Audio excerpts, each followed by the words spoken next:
अरे राजू, फटाफट माल लोड कर, 12 बजे डिलीवरी देना। चल। जी जी महेश जी, आप ही का सामान लोड हो रहा है, बस 1-8 घंटे में आपके साइट पे पहुंच जाएगा। जी, नागेंद्र ही लेके आ रहा है। जी नमस्ते।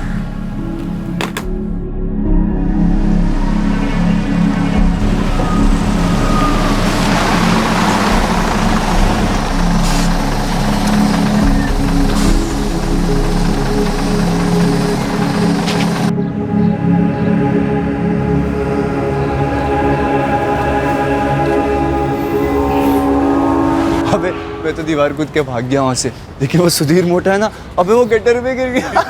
क्या बात कर रहा है, इतनी बार्स मार रहा था, क्या बोले तुम लोग।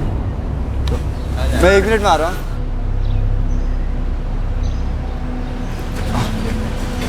काहे लाई, क्यों मुझे यहाँ पे खड़े रह के घूर रही थी, क्यों मेरे दोस्तों के सामने इज्जत का फालूदा करवाना चाहती है। चल, तेरा आज इंटरव्यू था ना, उसका क्या हुआ?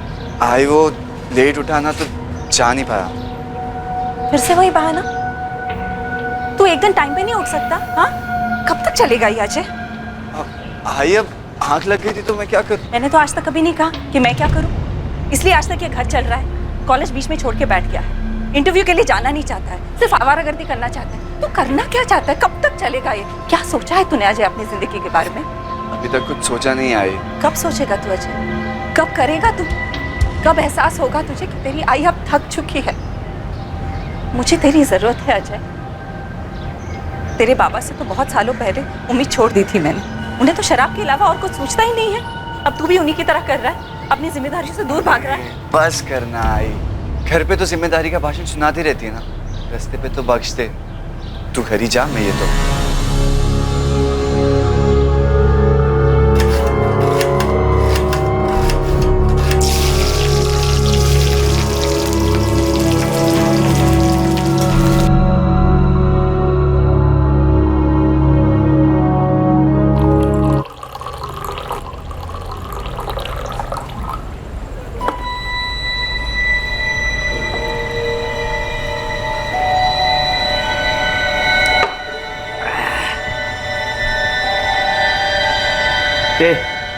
सुन, एक पौवा और पिला देख।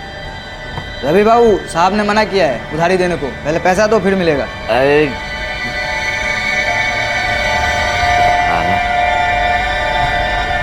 लगता है कविता ही बैठ गई इधर सेठ बन के।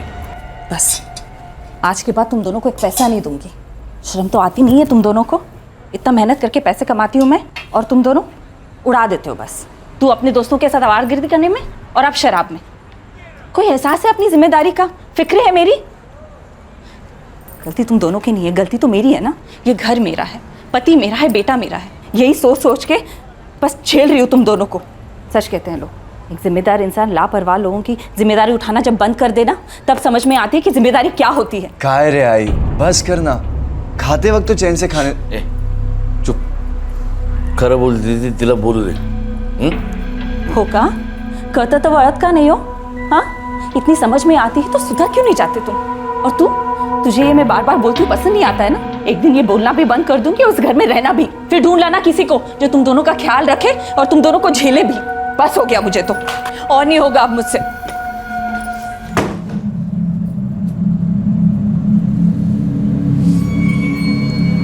लगता है आज कुछ ज्यादा ही गुस्सा हो गई तेरी आई।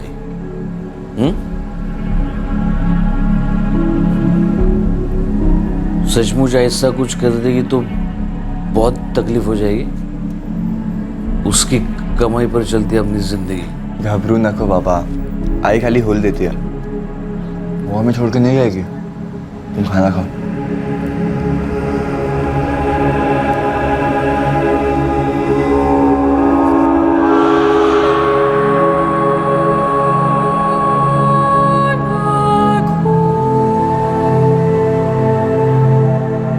पैसे कमाना, अपने शराबी पति रवि और आवारा बेटे अजय को संभालना, हर जिम्मेदारी अकेले निभाना।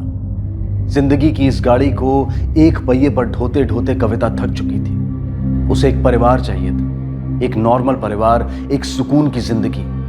वो इस घुटन भरी जिंदगी को और नहीं सहना चाहती थी, वो इससे दूर जाना चाहती थी। कविता की अपने पति और अपने बेटे को छोड़कर जाने की बात महज धमकी नहीं थी, ये उसके अंदर की तड़प थी, उसकी अनकही आरजू थी अपनी जिंदगी को एक नई मंजिल देने की।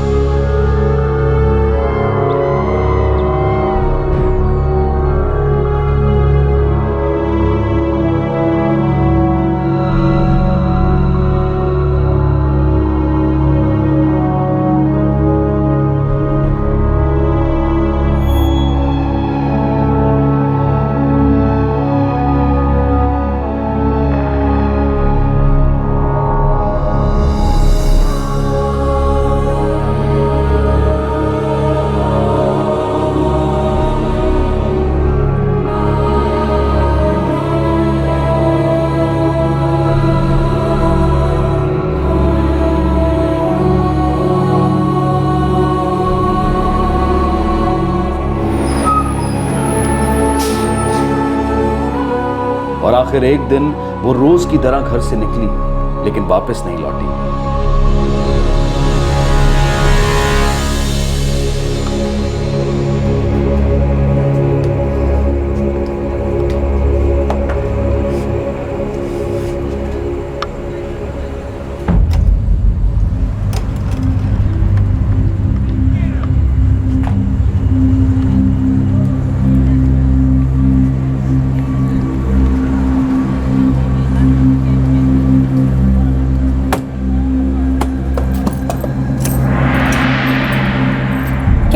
कविता आली गई इकडे? नहीं, वो यहाँ पर नहीं आई है। घर पे भी ताला लगा हुआ है, पता नहीं कहाँ चली गई हो। अच्छा हुआ, बेचारी की जान तो छूटी।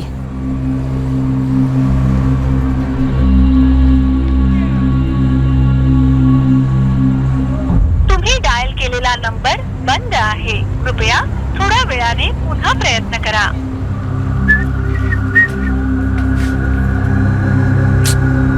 बाबा, बाबा उठो। अजय, आई अली। अरे नहीं, दरवाजे पे भी ताला लगा है। उठो तो, चाबी है मेरे पास। ये आई भी ना, खुद बड़ा जिम्मेदारी का भाषण देती रहती है, लेकिन खुद इतनी भी जिम्मेदार नहीं है कि कहीं बाहर जा रही है तो पड़ोस में चाबी दे के जाए। लो, खाना भी नहीं बना है। बाबा, लगता है आई ऑफिस से ही घर नहीं आई है अभी तक। मैंने फोन किया था उसको, बंद आ रहा है उसको फोन। ए अजय, तेरे पास पैसे है? पैसे तेरे पास? भूख लगी है बहुत। हाँ, जा जा जल्दी से खाने को लेके आ कुछ, बहुत भूख लगी है। तेरे माँ को भी आज का ही दिन मिला था देर से आने के लिए। जाना जल्दी, जब भूख लगेगा।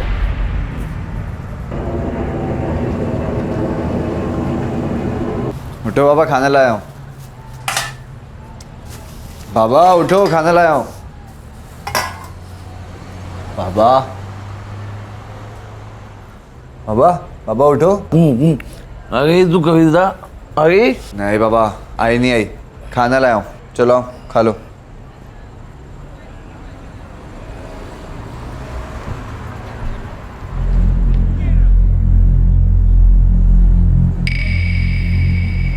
बाबा, आई कहीं सच में तो नहीं चली गई? कल बहुत गुस्से में बोल रही थी वो सिर्फ गुस्से में बोल देती है, मैं जानता हूँ उसको। वो देख, उसका ही मैसेज होगा। देख, ये तो मेरे को और कौन मैसेज करता है? हाँ, आई का ही है। बोला था मैं। फिर पढ़। अब मैं वापस नहीं आने वाली उस घर में, मेरा इंतजार मत करना, मैं तुम लोगों से दूर जा रही हूँ। ये क्या लिखा है इन्हें? फोन लगा तो अभी गया, अभी फोन बात कर उससे। The number you are trying to call is currently switched off. आई का फोन भी बंद आ रहा है। अरे यार, क्या हो गया है तेरी आई को? लगता है कुछ ज्यादा ही गुस्से में है। बाबा, मुझे लगता है आई ना अपनी किसी सहेली के यहाँ चली गई है और हमें डराने के लिए ऐसा मैसेज कर रही है। देखना, कल तक आ जाएगी। आप खाना खाओ।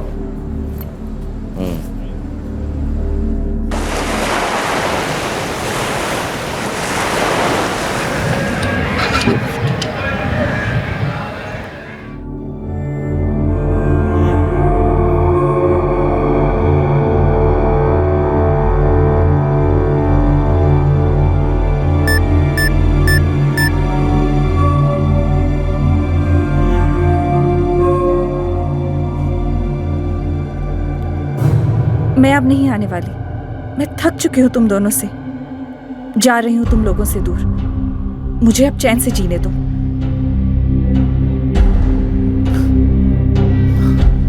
The number you are trying to call is currently switched off. बाबा, बाबा, उठो बाबा, आई का मैसेज आया। हाँ? क्या लिखा है? आई अभी नहीं आएगी। उसने अब भी मैसेज में वही लिखा है कि वो हमसे तंग आ चुकी है और बहुत दूर जा रही है। तू फोन कर उसको, फोन कर तू। किया था बाबा, फोन भी बंद आ रहा है। क्या नाटक लगा रखा है तेरी आई ने। नाटक नहीं है बाबा, मुझे लगता है आई सच में नहीं आएगी। कविता अक्सर धमकी देती थी, लेकिन इस बार मामला गंभीर नजर आ रहा था। दोनों बाप बेटे को इस बात की फिक्र थी कि अब उन्हें अपने काम खुद करने होंगे, अपनी जरूरतों को खुद पूरा करना होगा। कविता ने कई बार ऐसी धमकी दी थी, लेकिन कभी उस पर अमल नहीं किया था। इसलिए शायद रवि और अजय को उम्मीद थी कि कविता लौट आएगी। लेकिन 2 दिन गुजर गए, कविता के मैसेजेस आने भी बंद हो गए। उसके लौट आने के कोई आसार नजर नहीं आ रहे थे।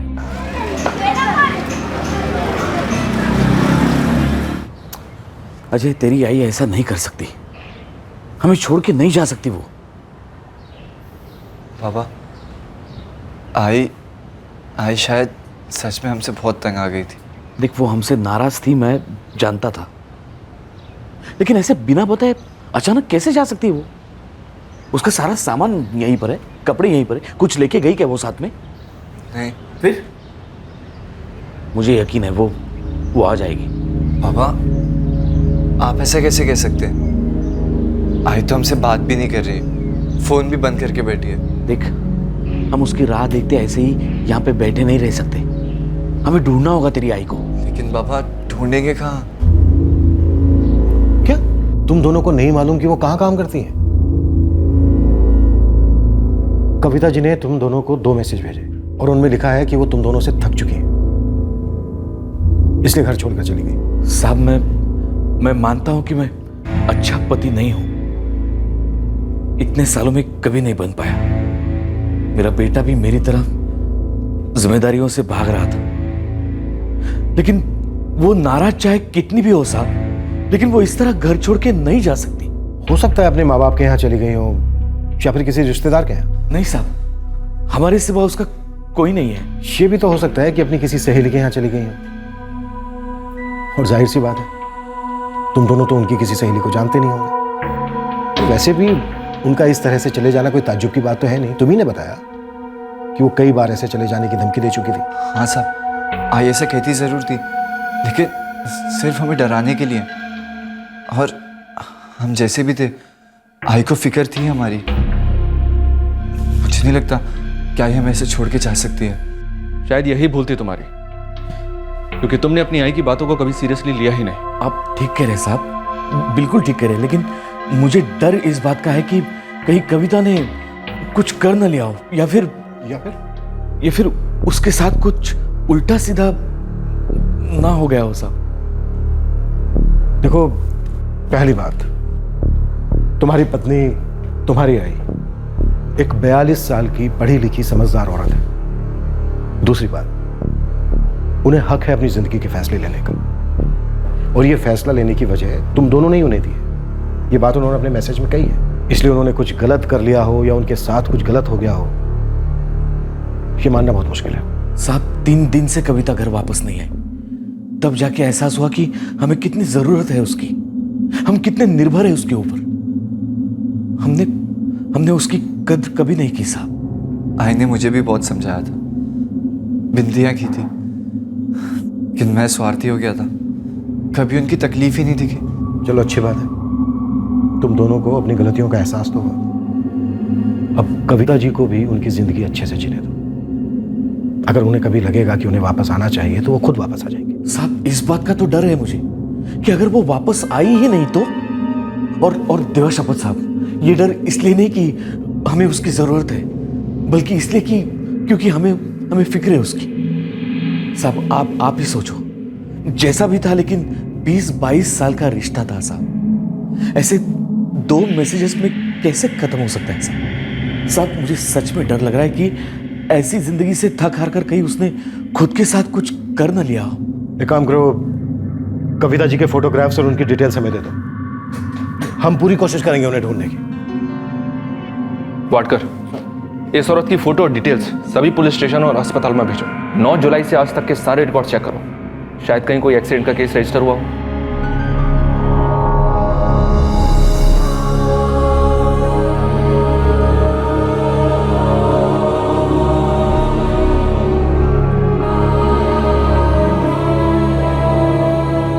ये एक कमजोर कोशिश थी उस औरत को ढूंढने की जिसने खुद मैसेज करके बताया था कि वो अपनी मर्जी से जा रही है।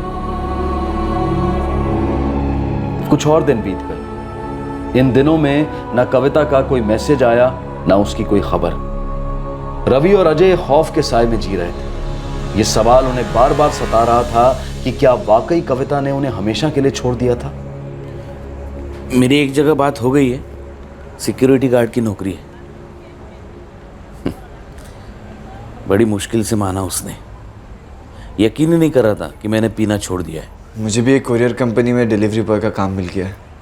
हमने तेरी आई को बहुत दुख दिया अजय। मैं जब भी सोचता हूँ ना इसके बारे में कि वो सच में हमसे तंग आकर चली गई है, तो सिर्फ एक ही जवाब मिलता है, नहीं, ती आपल्याला अशी सोडून नहीं जाऊ शकत, ऐसे नहीं जा सकती वो।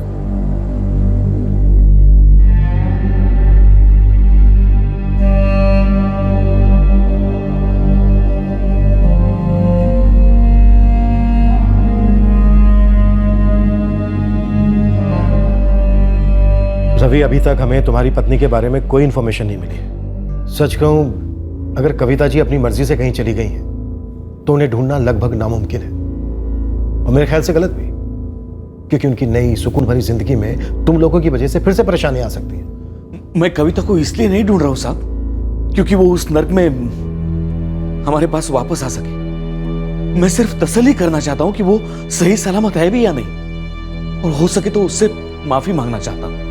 वो वाकई हमें छोड़कर चली गई है तो उसने बहुत सही किया है, 100% बरोबर। हम उसके लायक थे ही नहीं। रवि, मैं तुम्हारी तकलीफ, तुम्हारा पछतावा समझ सकता हूं। हम एक लापता फरार इंसान को ढूंढ सकते हैं, लेकिन ये केस वैसा है ही नहीं। ये केस एक ऐसी औरत का जो अपने पति, अपने बेटे से परेशान होकर खुद कहीं चली गई है। देखा जाए तो ये पुलिस केस बनता ही नहीं है। आपकी बात बिल्कुल सही है साहब, लेकिन मेरे अंदर से आवाज आ रही है कि कविता के साथ कुछ तो हुआ है, कुछ गलत हुआ है। हुआ है गलत, और वो गलत ये हुआ है कि उनकी अच्छाई की कभी कद्र तुमने की नहीं, उन्हें उनकी परेशानियों को तुम लोगों ने कभी समझा ही नहीं। मानता हूं साहब, मैं कमजोर था इसलिए मेरी जिम्मेदारी उसे भाग रहा था, लेकिन कविता कमजोर नहीं थी साहब, और ना कभी हो सकती है। साहब मैं आपके सामने हाथ जोड़ता हूं, सिर्फ इतना पता लगा लो कि वो सही सलामत है भी या नहीं।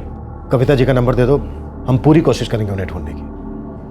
हो सकता है जहां वो काम करती थी वहां पर किसी को कुछ पता हो। मेरे पास सूरज कदम का नंबर है। कविता 2 साल पहले जहां काम करती थी वहां पर वो भी सुपरवाइजर था। ये नई नौकरी उसी ने दिलवाई है कविता को। ठीक है, उसका नंबर भी लिख दो। वरुण, कविता के फोन रिकॉर्ड्स निकलवाओ और इस सूरज कदम से भी कांटेक्ट करो। अभी हमें सिर्फ इस केस पर फोकस करना है, पता लगाना है कि कविता गई तो गई कहां। और उसके बाद सर? देखो, अगर कविता अपनी नई जिंदगी कहीं बहुत सुकून के साथ जी रही है तो हम उन्हें बिल्कुल परेशान नहीं करेंगे। अगर वो अपने पति, अपने बेटे के पास नहीं आना चाहती तो ना है, ये उनकी मर्जी। उनके पति को भी अपने किए पर पछतावा है। वो सिर्फ ये जानना चाहता है कि क्या वाकई में उसकी पत्नी उसे छोड़कर चली गई। हमें भी बस यही पता करना है। अब पुलिस ने कविता जाधव की तलाश शुरू की। उन्हें यह पता लगाना था कि क्या कविता अपनी मर्जी से घर छोड़कर गई थी। अब देखना यह था कि यह तहकीकात पुलिस को कहां ले जाने वाली थी। ये सब गिन के गोडाउन में रख देना और साइन ले लेना। हेलो, मिस्टर सूरज कदम? जी हाँ, मैं वर्मा नगर पुलिस स्टेशन से सब इंस्पेक्टर वरुण आप्टे बोल रहा हूँ। जी कहिए। आप कविता जाधव को जानते हैं? हाँ बिल्कुल जानता हूँ। बात क्या है सर? जी, मेरी रवि से बात हुई थी। उसने बताया कि कविता घर छोड़कर चली गई है। आप कविता को कितनी अच्छी तरह से जानते हैं? कविता बहुत भली औरत है और मेहनती भी। मैं पहले जिस फैक्ट्री में सुपरवाइजर का काम करता था, कविता वहाँ एडमिनिस्ट्रेशन डिपार्टमेंट में काम करती थी और वो फैक्ट्री बंद होने वाली थी।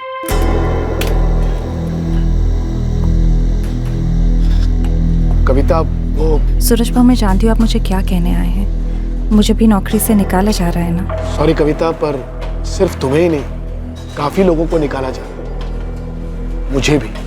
आप तो जानते हैं सूरज भाव, मेरे लिए नौकरी कितनी जरूरी है। रवि तो कुछ भी नहीं करते। अजय के साथ जो उम्मीद जुड़ी है वो भी टूटती जा रही है। कॉलेज में 2 बार फेल हो चुका है वो, फिर भी पढ़ा रही हूँ उसे कि कैसे तो करके ग्रेजुएशन तो पूरा कर ले। 6 सालों से कविता उस फैक्ट्री में काम करती थी। और आप तभी से उसे जानते हैं? नहीं सर, उससे भी 2 साल पहले से। आपको पता है कि वो काम कहाँ करती थी? हाँ सर, मैंने उसे वहां काम दिलवाया था। कहाँ? 7 रेनबोज पेंट डीलर्स में।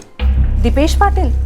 हाँ, मैं जानती हूँ उन्हें, वो मार्केटिंग डिपार्टमेंट में थे ना। हाँ हाँ वही, उसने अपनी खुद की पेंट डीलरशिप शुरू की है और उसे ऑफिस एडमिनिस्ट्रेशन के लिए एक्सपीरियंस्ड और एफिशिएंट एडमिन की जरूरत है। उसने मुझसे पूछा तो मुझे फौरन तुम्हारा ख्याल आया। इंटरेस्टेड हो इस जॉब में? ये भी कोई पूछने की बात है सुरेश भाऊ, मैं तो जल्द से जल्द काम शुरू कर देना चाहती हूँ। और कविता ने दीपेश के वहां काम करना शुरू कर दिया। आप मुझे दीपेश का नंबर दे सकते हैं? Sure sir. अरे राजू, फटाफट हाथ बढ़ा, सारा माल लोड कर। उठा है सब, चल फटाफट, ये भी सब लोड कर, ये सब। हेलो दीपेश पाटिल? जी बोल रहा हूँ। मैं सब इंस्पेक्टर वरुण आप्टे, वर्मन नगर पुलिस स्टेशन से। जी सर, कहिए। आपसे कुछ बात करनी है मिस्टर पाटिल। जरूर सर, मुझे सूरज का फोन आया था, वो बता रहा था कि आपको कविता के बारे में कुछ जानकारी चाहिए। चौल में सभी को कविता के बारे में पता चल गया था मैडम। अच्छा हुआ कि वो घर छोड़ के चली गई। एक तो उसका पति बेवड़ा और दूसरा उसका बेटा 1 नंबर का आवारा निकल गया था। सुना है अच्छे घर से थी वो, अपने माता पिता की इकलौती औलाद थी। इसके माँ बाप कहाँ रहते हैं? कहाँ रहते थे पता नहीं, और अब तो उन्हें गुजरे हुए भी सालों हो गए होंगे। और इसके पास अपना कहने को पति और बेटा ही तो था, शायद इसीलिए सब कुछ झेलती थी। और इसका पति पहले से ही ऐसा था, 17-18 सालों से देखता आ रहा हूँ, पीने के लिए ही जीता था। और सुना है आजकल कहीं सिक्योरिटी का काम कर रहा है।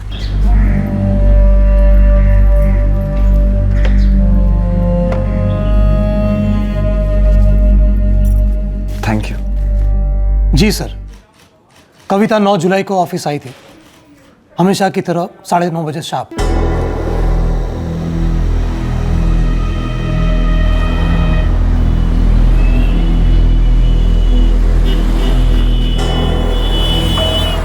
काम कितना भी ज्यादा हो पूरा करके ही जाती थी। मैंने उसे कभी भी अधूरा काम छोड़कर जाते हुए नहीं देखा। हालांकि उस दिन काम कम था, इसलिए वो 5:30 बजे निकल गई रोज के टाइम पर। बस उस दिन के बाद मैंने उसे नहीं देखा। अगले दिन जब वो ऑफिस नहीं आई तो मैंने उसे फ़ोन किया था, लेकिन उसका फ़ोन स्विच ऑफ आ रहा था। सर, अब आप पूछेंगे कि मैंने कोई इंक्वायरी क्यों नहीं की, किसी से पूछा क्यों नहीं? जी, मेरा अगला सवाल आपसे यही होने वाला था। आप ही ने कहा कविता एक बहुत अच्छी एम्प्लॉय थी। आप ही बताइए, आजकल अच्छे एम्प्लॉय कहाँ मिलते हैं? वो बिना इंटीमेशन के, बिना लीव लिए अचानक से गायब हो गई, और आपने इसकी वजह जानना जरूरी नहीं समझा? वजह न जानने की भी एक वजह है सर। कविता सिर्फ अच्छी एम्प्लॉय नहीं बल्कि एक अच्छी इंसान भी थी। लेकिन ये बात किसी से छिपी नहीं है कि उसकी जिंदगी में कितनी परेशानियां थी।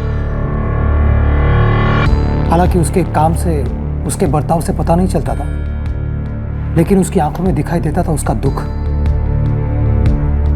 सर, मैं तो उसे तब से जानता हूं जब हम एक ही फैक्ट्री में काम करते थे। उसके बाद जब वो मेरे यहाँ नौकरी पे लगी तब भी हालत वैसे ही थे। मैंने उससे कहा भी कि मैं उसके लड़के को कहीं नौकरी पे लगा दूं। 1-2 जगह मैंने बात भी की थी, लेकिन अजय खुद को नवाब की औलाद समझता है, इंटरव्यू पे गया ही नहीं। और जहाँ तक उसके पति का सवाल है सर, तो उसका जवाब तो पूरी चौल के पास है जहाँ वो रहता है। आपके कहने का मतलब ये है कि कविता अपने शराबी पति और आवारा बेटे से तंग आकर घर छोड़कर चली गई? हाँ जी सर, इसके अलावा मुझे तो कोई और वजह नजर नहीं आती। क्या ऐसा हो सकता है कि कविता किसी और के साथ चली गई हो? आपके कहने का मतलब है कि उसके पति के अलावा कोई और आदमी था उसकी लाइफ में? हो सकता है कोई उन्हें ऐसा मिल गया हो जिसके साथ उन्हें जिंदगी जीने जैसी लगने लगी हो। जी सर, बिल्कुल हो सकता है, लेकिन मुझे इस बारे में कोई जानकारी नहीं है। तुम्हें क्या लगता है वरुण? अभी तक की इंक्वायरी से तो ऐसे ही लगता है सर कि ये कोई पुलिस केस नहीं है। एक औरत अपने बेटे और पति से नाउम्मीद थी, इसलिए एक दिन उन्हें छोड़कर चली गई। सर मैंने चौल में कई लोगों से बात की, लेकिन सबने यही कहानी सुनाई है और सबको यही लगता है कि कविता ने घर छोड़कर अच्छा किया। हो सकता है कविता ने वही किया हो जो हम सोच रहे हैं, फिर भी अपनी तसल्ली के लिए कदम आगे बढ़ते हैं। कविता के फोन रिकॉर्ड्स कब तक आ रहे हैं? कल तक मिल जाएंगे सर। फरुण, मुझे लगता है दीपेश जानता है कि कविता किसके ज़्यादा करीब जाने लगी थी। जी हाँ सर, शायद दीपेश जानता है, इसलिए जब कविता अगले दिन काम पर नहीं आई तो उसे कोई फर्क नहीं पड़ा।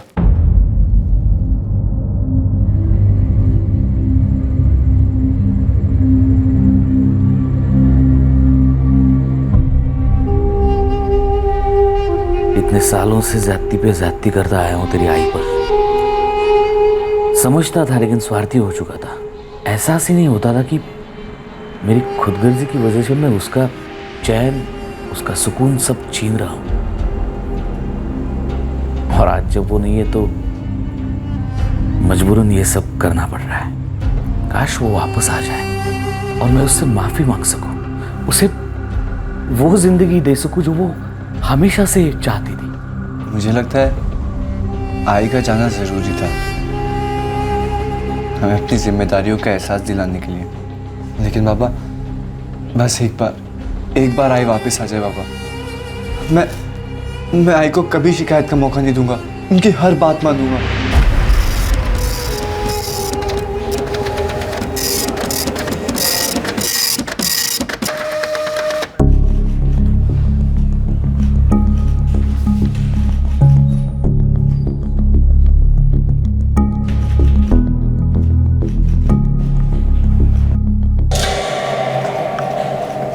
सर, कविता जाधव का फोन रिकॉर्ड स्कैन किया। इस पूरे मामले में कुछ तो अटपटा जरूर है। जैसा दिख रहा था वैसा बिल्कुल नहीं है।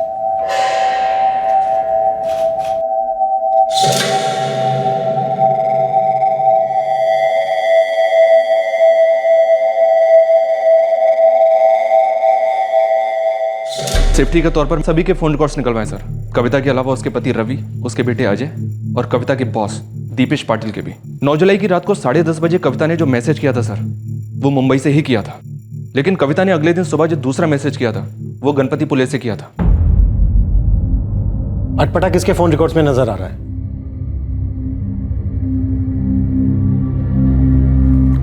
अरे, आप ऑफिस जा रहे हो? हाँ, एक अर्जेंट ऑर्डर डिलीवर करना है। अरे अभी तो आपने कहा छुट्टी ले रहा हूँ, चाय बना दे। और चाय बनाई तो प्रोग्राम चेंज। संध्या, मैंने कहा ना कि अर्जेंट है, जाना ही पड़ेगा। हेलो। हेलो दीपेश जी, इंस्पेक्टर शेखर दीक्षित बोल रहा हूँ। जी सर, कहिए। उस दिन आपने हमें बातें तो बहुत बताई, लेकिन अधूरी थी। कुछ जरूरी बातें तो रह ही गई। अच्छा, ऐसा है तो मैं फिर से आ जाता हूँ। मुझे लगा ही था कि दोबारा बुलाएंगे। देखा, काम पे नहीं गया तो फोन से चिपके रहना पड़ेगा। उससे अच्छा मैं चला ही जाता हूँ, चाय तुम पी लेना। दीपेश की बातों में जो कॉन्फिडेंस है वो या तो एक सच्चे आदमी में होता है या फिर उस आदमी में जो झूठ बोलने में बहुत माहिर होता है। ताल में कुछ तो काला है। कविता के फोन रिकॉर्ड से एक हल्का सा सुराग मिला था जो शक करने लायक था। कविता का बॉस दीपेश पाटिल अब पुलिस की रडार में था। क्या वाकई शक करने लायक कोई बात थी? दीपेश पाटिल साहब, तो आपको लग रहा था कि हम आपको फिर से बुलाएंगे, यानी आप भी जानते थे कि आपने हमसे कुछ छुपाया। तो चलिए, जो भी आपने हमसे छुपाया था वो बता दीजिए। और हाँ, इस बार आधा अधूरा नहीं, पूरा बताइए। तो चलिए, हो जाइए शुरू।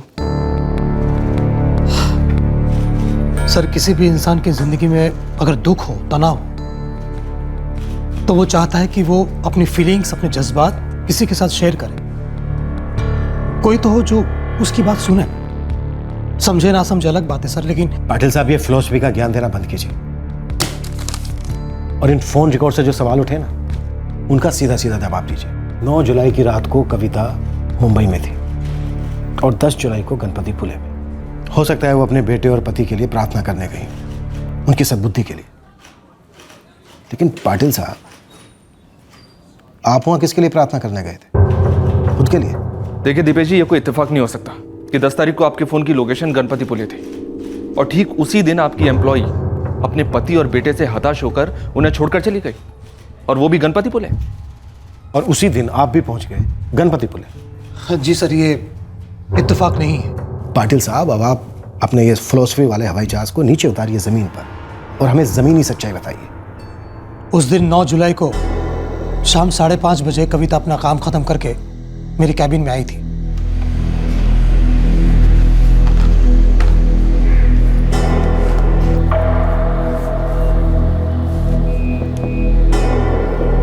दीपेश जी, मैं आ सकती हूँ? आओ कविता, आओ।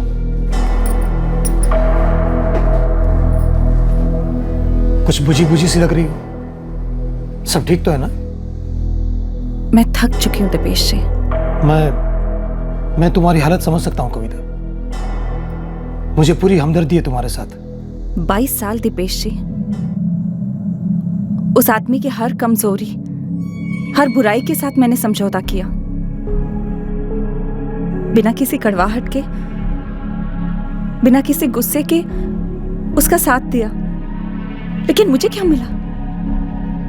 एक बेटे से उम्मीद थी, लेकिन वो भी टूट गई। अब तो मैं ही अंदर से टूट गई हूं। मुझे तो कुछ समझ में नहीं आ रहा। सर, ये पहली बार नहीं था कि कविता ने अपनी फीलिंग्स मुझसे बांटी थी, लेकिन इस बार वो कुछ ज्यादा बिखरी हुई सी लग रही थी। उसकी आवाज में, उसकी बॉडी लैंग्वेज में एक अजीब सी निराशा थी। वो घर जाना ही नहीं चाहती थी। सर, तुम समझने की कोशिश करो कविता। अगर घर नहीं जाओगी तो और कहां जाओगी? मैं नहीं चाहती दीपेश, पर अब मैं घर नहीं जाऊंगी। बस बहुत हो गया, मुझे अब छुटकारा चाहिए। मैं उसकी मुश्किल समझता था सर, मुझे उससे हमदर्दी थी, लेकिन अब वो कहां जाएगी ये मैं कैसे तय कर सकता था? अजीब सी मुसीबत थी सर। मेरा मतलब है, आप किसी इंसान की बात को सुन सकते हैं, समझ सकते हैं, लेकिन उसकी जिम्मेदारी तो नहीं उठा सकते ना। आप मुझे सीधे सीधे ये बताइए कि आप कविता के साथ गणपति पुले गए थे? जी सर, कविता वहां जाना चाहती थी, ये उसकी इच्छा थी। गणपति पुले? जी दीपेश जी, उसी के पास जयगढ़ एक जगह है, मैं वहीं से हूँ। मेरा पूरा बचपन वहीं पे गुजरा है। क्या आप मुझे वहां ले जाएंगे? मैं? कविता यूं अचानक कैसे? शायद जहाँ बचपन गुजरा है वहां जाके 22 सालों की थकावट थोड़ी देर के लिए मिट जाए। सर, उसकी हालत ऐसी थी कि वो कुछ भी कर सकती थी, खुद को नुकसान पहुंचा सकती थी। मुझे उसे अकेले में छोड़ना ठीक नहीं लगा। सर, एक बार मैंने सोचा कि उसके पति से बात करूं, लेकिन फिर सोचा कि मामला और बिगड़ सकता, क्योंकि वही तो जड़ है उसकी परेशानी की। मुझे कोई और रास्ता नजर नहीं आया सर, इसलिए मैं उसके साथ चला गया ताकि उसे कोई गलत कदम उठाने से रोक सकूं।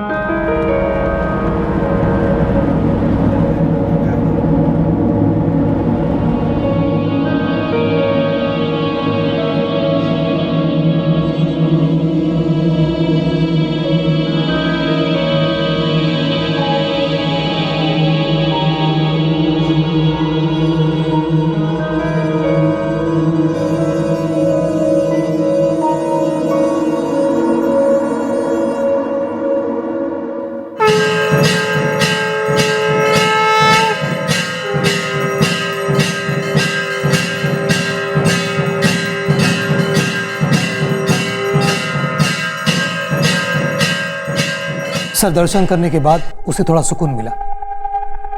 अब इतने सालों की फ्रस्ट्रेशन कुछ देर में तो नहीं मिट सकती, लेकिन फिर भी वो पहले से काफी शांत नजर आ रही थी। वो कुछ देर समंदर किनारे बैठना चाहती थी।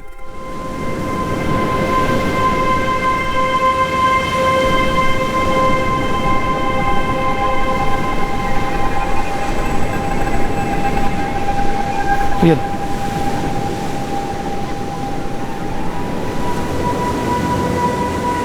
तुम ठीक हो? कविता, मेरे ख्याल से अब चलना चाहिए। मैं जानता हूं तुम वापस नहीं जाना चाहती, लेकिन मुझे ऐसा लगता है कि तुम्हारा पति और बेटा भी तुम्हारी राह देख रहे हो, फिक्र कर रहे हो। ऐसा होता है, किसी के जाने के बाद उसकी अहमियत ज़्यादा समझ में आती है। मेरी फैमिली भी सोच रही होगी, मैं घर के मंदिर में नहीं जाता, अचानक दर्शन करने गणपति पुले कैसे चला गया। आप अपने फैमिली से खुश हैं? हाँ। चलो अच्छा है, कोई तो खुश है। दीपेन जी, मुझे एक 10 मिनट दीजिए, मैं अभी आती हूँ। लेकिन कहाँ जा रही हो? ऐसी जगह जहाँ 10 मिनट सुकून से बैठ सकूँ, जहाँ कोई ना हो। अरे घबराइए मत, बस यही पास में ही है। बचपन में वहाँ अक्सर जाया करती थी। अब इतना दूर आए हैं तो सोचा बचपन की यादों को थोड़ा फिर से जी लूँ। ठीक है, लेकिन ज़्यादा देर मत करना, हमें रात होने से पहले मुंबई पहुँचना है।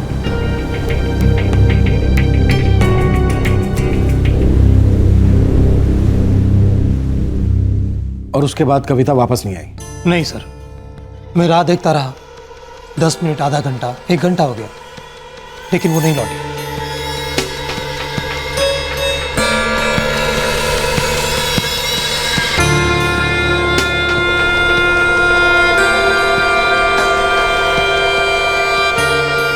मैडम, मेरे साथ जो लेडी आई थी कविता, वो आई थी चाबी लेने? नहीं सर, चाबी तो यहीं पे रखी हुई है।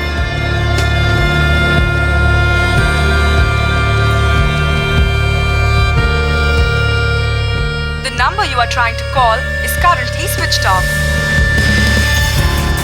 सर, मैंने फिर समंदर किनारे जाकर देखा, 2-3 घंटा और इंतजार किया, फिर मैंने हार मान ली। सर, मेरे ख्याल से कविता ने पहले से अपना मन बना लिया था, वो चली गई और मैं बंबई वापस चला आया। फिर आप अधूरी कहानी सुना रहे हैं। कविता आपके साथ गणपतिपुले गई, वो वहां से गायब हो गई, कहीं चली गई, ये बात आपको काफी टेंशन वाली नहीं लगी? आप चुपचाप मुंबई वापस आ गए और भूल गए उसे। सॉरी सर, मैं एक बात क्लियर करना चाहता हूं, कविता मेरे साथ नहीं आई थी, मैं कविता के साथ गया था। आप इस बात को किसी भी नजरिए से देखें, आपकी जिम्मेदारी कम नहीं हो जाती है मिस्टर पाटिल। आपको नहीं लगा कि आपको पुलिस कंप्लेन करनी चाहिए थी? सर, मुझे सब इंस्पेक्टर वरुण ने बताया कि कविता का पति रवि यहाँ कंप्लेन लिखवाने आया था। तब आपने कंप्लेन क्यों नहीं लिखी? आपने कविता को ढूंढना शुरू क्यों नहीं किया? हम यहाँ सवाल पूछने बैठे हैं, किसी के बेतुके सवालों का जवाब देने नहीं। मुझे जवाब नहीं चाहिए, मैं तो सिर्फ इतना बताना चाह रहा हूं कि रवि जब कंप्लेन लिखवाने आया था तब आपके मन में भी यही आया होगा। कविता 42 साल की औरत थी, 20 साल के लड़के की मां। उसकी लाइफ में बहुत सारी परेशानियां थी सर, और कई सालों से थी। उसको समझ में नहीं आ रहा था सर कि वो अपनी जिंदगी का इतना बड़ा बोझ क्यों ढो रही है। उसकी जिंदगी की मंजिल क्या है? शायद उसे एहसास हुआ होगा कि उसे अपनी जिंदगी जीनी चाहिए, उसकी जिंदगी की नई मंजिल तलाशनी चाहिए। होता है सर, अपनों से नाउम्मीद हुआ इंसान जब नई जिंदगी शुरू करने जाता है तो ऐसे ही चला जाता है। और मुझे लगता है कि मुझे कविता के फैसले की इज्जत करनी चाहिए, उसे पूरा हक था ऐसा करने का, इसलिए मैंने कंप्लेन नहीं लिखवाई। और सर, जब कविता ने अपनी फीलिंग्स मुझसे शेयर की तो मुझे डर लगा था कि वो कहीं कुछ कर ना बैठे, और इसीलिए मैं उसके साथ चला गया था गणपतिपुले, जहां वो जाना चाहती थी। अब सर, वो वहां जाकर अचानक गायब हो जाती है तो मैं क्या कर सकता हूं? और सर, ढूंढ तो उसे सकते हैं जो रास्ता भटक गया हो, जो अपनी मर्जी से कहीं चला गया हो, उसे कोई कैसे ढूंढे? ये बात आप इतने दावे के साथ कैसे कह सकते हैं कि कविता ने रास्ता नहीं भटका, उन्होंने कोई गलत कदम नहीं उठाया, या उनके साथ कुछ गलत नहीं हुआ होगा? नहीं नहीं सर, मैं कोई दावा नहीं कर रहा हूं। अगर आपको लगता है कि कविता के साथ कुछ बुरा हुआ हो सकता है तो ये आपका काम है सर, आप ढूंढिए उसे। सर, मुझे उससे सहानुभूति थी, इसलिए मैंने उसकी मदद की, जितना बन पड़ता था उतना किया। अब सर, मैं उसका बॉस हूं, कोई गार्डियन तो हूं नहीं। उसका दर्द मैं सुन सकता हूं, समझ सकता हूं, लेकिन उसका दर्द अपने सर उठाकर तो नहीं घूम सकता। सर, क्या आपको ऐसा लग रहा है कि कविता के साथ कुछ हुआ होगा? अब तो ऐसा लग रहा है कि ऐसा हो भी सकता है, क्योंकि ऐसा नहीं है कि कविता यूं ही कहीं भी चली गई, बल्कि वो एक तय जगह पर गई थी, वो भी अपने बॉस के साथ। और उनके बॉस का कहना है कि वो अचानक वहां से गायब हो गई। सोचने वाली बात यह है वरुण कि अगर कविता को अचानक बिना किसी को बताए यूं ही गायब होना था तो कहीं से भी हो सकती थी। वो गणपतिपुले ही क्यों गई, वो भी अपने बॉस के साथ? इन्वेस्टिगेशन तो बनती है वरुण। ये दीपेश कितना सच बोल रहा है, कितना झूठ, इसकी जांच पड़ताल तो बनती है। अगर सफेद झूठ में सफेद रंग ढंग से मिलाया जाए ना तो वो सच के गाढ़े रंग को भी हल्का कर सकता है। ये कहानी अभी भी अधूरी है।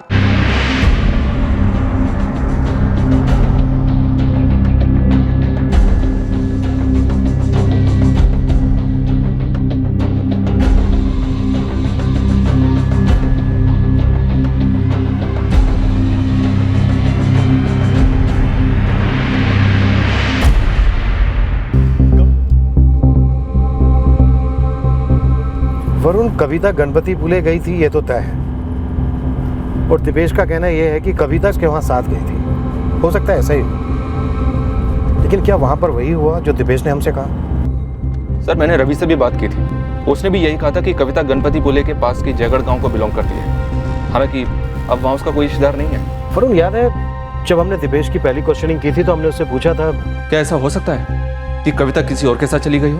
आपके कहने का मतलब है कि उसके पति के अलावा कोई और आदमी था उसकी लाइफ में? सर कहीं ऐसा तो नहीं कि ये दूसरा आदमी कोई और नहीं बल्कि दीपेश ही हो?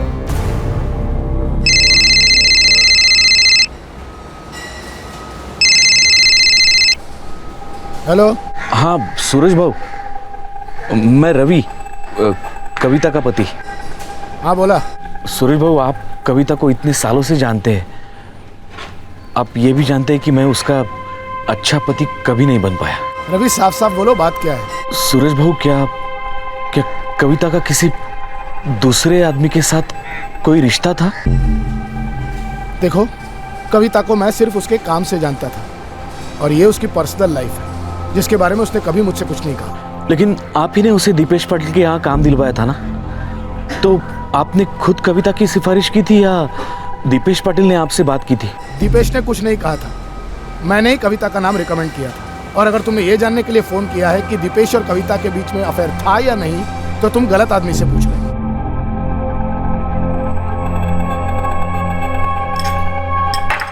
सुनिए, आप 9 जुलाई को ही गणपति पुले गए थे ना? क्यों? तुम्हें बताया तो था, क्यों पूछ रही है? मैंने पुलिस पूछ रही थी, किसी सब इंस्पेक्टर आपटे का फोन आया था, पूछ रहे थे कि आप गणपति पुले गए थे, वो बात मुझे पता थी या नहीं। तो तुमने क्या कहा? यही कि मुझे पता था, पर ये पुलिस आजकल आपको इतना परेशान क्यों कर रही है? वो हमारे ऑफिस में एक औरत थी ना, कविता जाधव, वो अचानक फैमिली को छोड़कर कहीं गायब हो गई, उसी की इंक्वायरी चल रही है। आप उसी के साथ गणपति पुले गए थे ना? हाँ देखो कविता, अब तुम अपना डेली सोफ वाला दिमाग लगाकर कुछ उल्टा सीधा मत सोचने लगे। कविता एक भली औरत थी, उसकी लाइफ में बहुत सारी परेशानियां थी।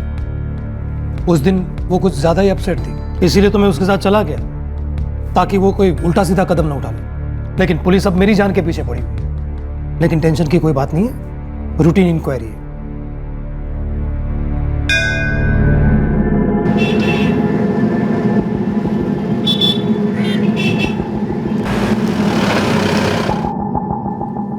नौ जुलाई को दीपेश पाटिल और कविता जाधव ने जब चेक इन किया तो आपने उनके आईडी प्रूफ तो लिए ही होंगे? यस सर, फाइल में होंगे, मैं अभी आपको ढूंढ कर देती हूँ।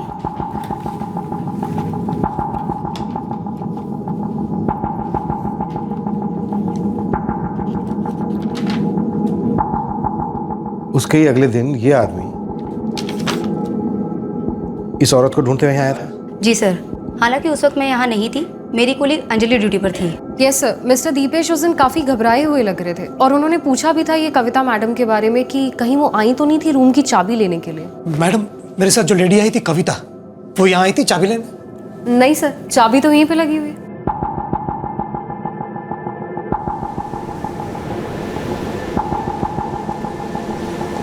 ये ध्यान से देख। नारियल की तरह मेरे को सबके शकल भी एक जैसी लगती है। वैसे ये आदमी जिसकी फोटो दिखाई आपने, इसका चेहरा बराबर याद है। ये 2 बार आया था यहाँ एक औरत के बारे में पूछने के लिए। अरे भाव, उस औरत को देखा जो मेरे साथ वहाँ पे बैठी हुई थी? औरत मेरे साथ बैठी थी ना वहाँ पे? नहीं साहब, मेरा ध्यान नहीं था उधर। अरे भाव, याद नहीं है? अभी थोड़ी देर पहले 2 नारियल पानी लेकर मैं वहाँ पे बैठा था उस औरत के साथ। आप देखा होता तो बताने में मेरा क्या जाता है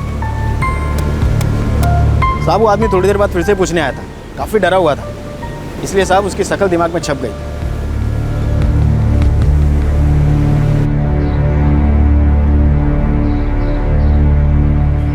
दीक्षित साहब, आपका मैसेज मिलते मैंने पूरे गांव की छानबीन की, लेकिन कविता जाधव के बारे में कोई जानकारी नहीं मिली।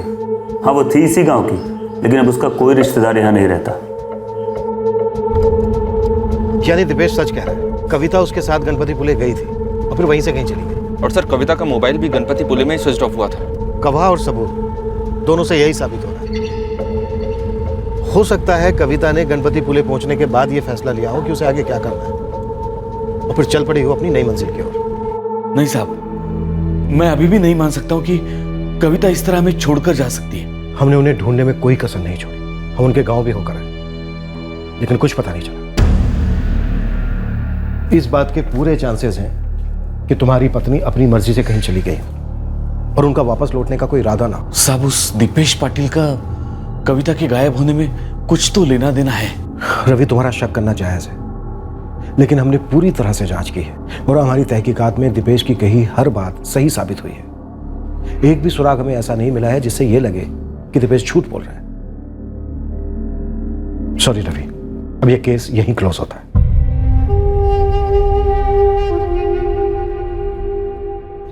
अपनी उदासी को समेटे रवि फिर से काम पर लग गया। कविता के जाने के बाद उसमें आया बदलाव बरकरार रहा। अजय भी काम में मन लगा रहा था। कविता की गैर मौजूदगी ने उसके पति को अपनी जिम्मेदारियों का एहसास करवाया और उसके बेटे को भी। दोनों को बेहद दुख था कविता को इस तरह से खो देने का। कविता की कमी तो खल रही थी, लेकिन सबकी जिंदगी अपनी गति से चलती रही। हालांकि एक सवाल सबके मन में रह रह कर उठता था, आखिर कविता थी कहां? सर, वरुण को बुलाओ। जी सर। वरुण, कविता जाधव केस में कोई अपडेट हुई? उसने अपने पति, बेटे या बॉस को कोई कॉल किया हो? लगता तो नहीं है सर। मैंने उन सबसे कह रखा है कि अगर कविता उन्हें कांटेक्ट करे तो हमें तुरंत इन्फॉर्म करे। वैसे कुछ खटक रहा है क्या आपको सर? पता नहीं। इस केस के बारे में जब भी सोचता हूं हमेशा ये केस मुझे अधूरा ही लगता है। 9 जुलाई को एक औरत बिना बताए अचानक कहीं चली गई। फिर वो अपने पति के मोबाइल पर एक मैसेज भेज दिए कि वो अब कभी नहीं आएगी, और फिर उसके अगले दिन 10 जुलाई को वापस मैसेज भेज दिए। क्यों? दोबारा मैसेज भेजने की क्या जरूरत थी? मुझे लगता है सर, शायद कविता के लिए यह फैसला लेना आसान तो नहीं रहा होगा। उसने जब पहला मैसेज भेजा होगा तो उस वक्त वो श्योर नहीं होगी। वो शायद अपने फैसले पर दोबारा सोचना चाहती होगी, और अगले दिन उसने तय कर लिया कि उसे क्या करना है। क्या ये भी हो सकता है कि ये पूरी कहानी मनगढ़ंत हो? ऐसा तो तभी हो सकता है सर जब किसी का इरादा कविता को नुकसान पहुंचाने का, शायद जान से मार डालने का। अभी किसी नतीजे पर पहुंचना बहुत मुश्किल है। वरुण, एक काम करो, डायरी में मिसिंग कंप्लेंट फाइल करो। मुझे नहीं लगता अभी इस केस में इससे ज्यादा कुछ किया जा सकता है। तहकीकात में पुलिस के हाथ कुछ नहीं लगा था, लेकिन तहकीकात खत्म होने के कुछ महीनों बाद फाइलों के नीचे दबा कविता जाधव का केस फिर से उभर कर आया।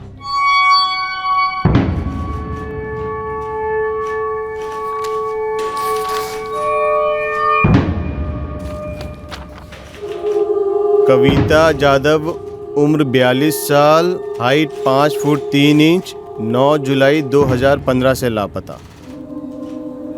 उम्र 38 से 46 के बीच, हाइट 5 फुट 3 इंच। सर, मुर्दाघर से एक सर्कुलर आया है लावारिस लाशों के दाह संस्कार के बारे में। तो सर, मैं सबकी डिटेल पढ़ रहा था, तभी मेरे ध्यान में कुछ आया। क्या उसमें ऐसा कोई है जो हमारे किसी केस से जुड़ा है? सिमिलरिटीज तो हैं। उम्र और हाइट के साथ साथ पहनावा भी मैच कर रहा है। मरने वाली औरत ने भी साड़ी पहन रखी है। रवि ने भी हमसे यही बताया था कि कविता जाधव हमेशा साड़ी पहनती थी, है ना? Right sir. ये बॉडी 29 जुलाई को मिली थी ना? जी हाँ सर।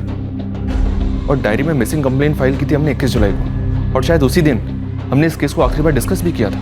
वरुण, इस केस में हमसे कुछ छूट तो नहीं गया? लाश काफी सड़ी हुई हालत में हमें नूपुर नाका के पास मिली थी। कब मिली थी लाश? 29 जुलाई की सुबह, एक टूटे हुए मकान में।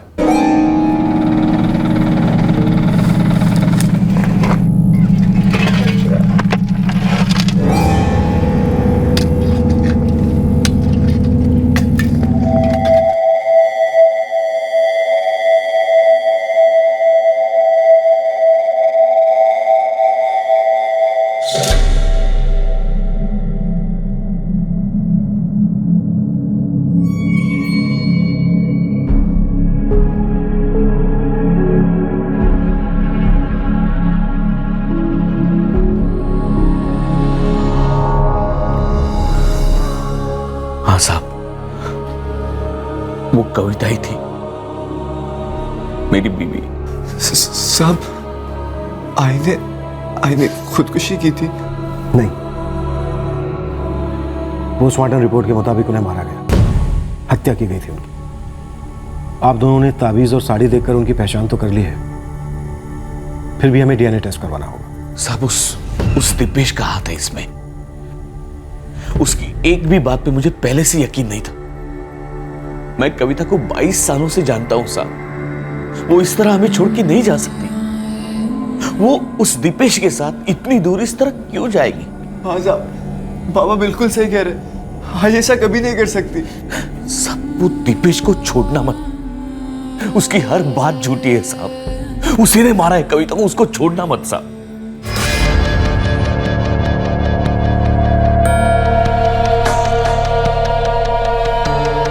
सुनिए, आज डब्बे में गोभी की भाजी चलेगी ना? क्या हुआ? इतनी परेशान क्यों दिख रहे हैं आप? कुछ बोल क्यों नहीं रहे हो? तबीयत तो ठीक है ना आपकी? क्या हो रहा है आपको? दीपेश, दीपेश, दीपेश, दीपेश, दीपेश।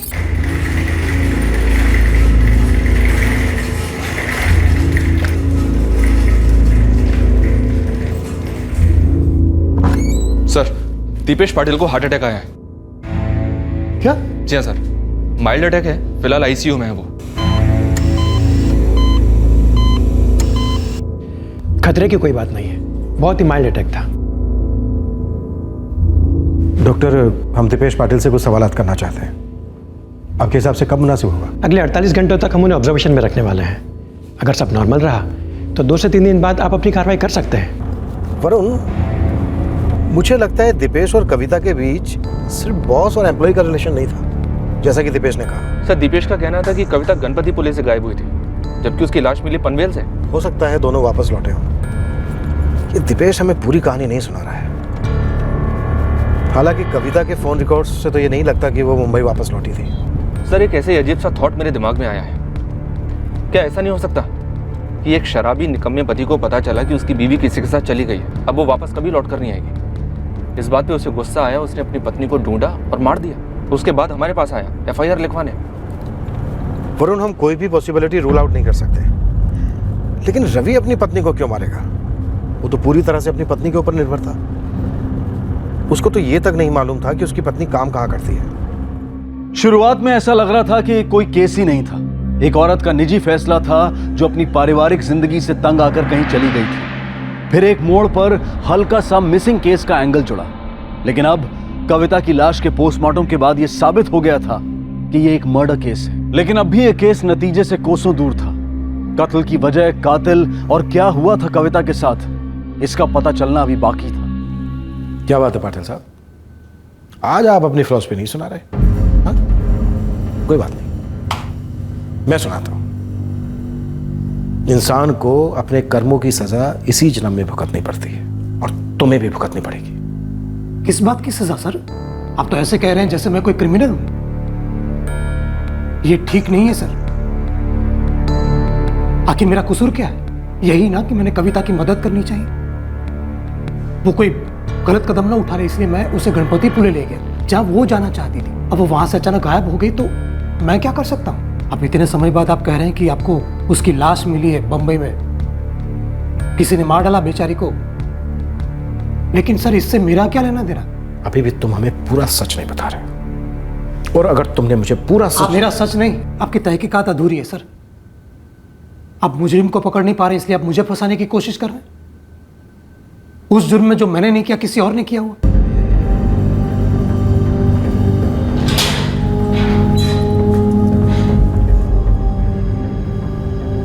लगातार 3 दिनों तक दीपेश की काफी सख्ती से पूछताछ की गई, लेकिन वो अपने बयान पर अड़ा रहा। ऐसा कुछ सामने नहीं आ रहा था जो इस केस को उसके नतीजे तक पहुंचा सके।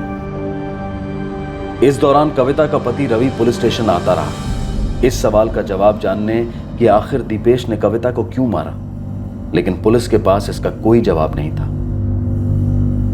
सर, हम लोग अभी तक ये मानकर चल रहे थे कि कविता गणपति पुले गई थी। सर, ऐसा भी तो हो सकता है कि कविता गणपति पुले गई ही ना हो। कहना क्या चाहते हो गुरु? सर, ये दीपेश अपनी बात से टस से मस नहीं हो रहा है। शायद इसलिए क्योंकि उसने हर चीज को पहले से प्लान किया था, और उसी प्लान के मुताबिक हर कदम उठाया गया। मतलब पे झूठ पर सच का रंग लगाया। दिपेश ने हर चीज प्लान की थी। जी हाँ सर, यहाँ तक कि कविता की मोबाइल का गणपतिपुले में होना, ताकि हम लोग ये समझें कि कविता गणपतिपुले में थी, जबकि शायद वो यहीं थी, मुंबई में।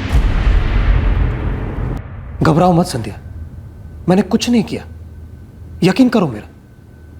ये लोग मुझे खामखा फंसाने की कोशिश कर रहे हैं, लेकिन कामयाब नहीं होंगे, देख लेना। संध्या, संध्या रो मत।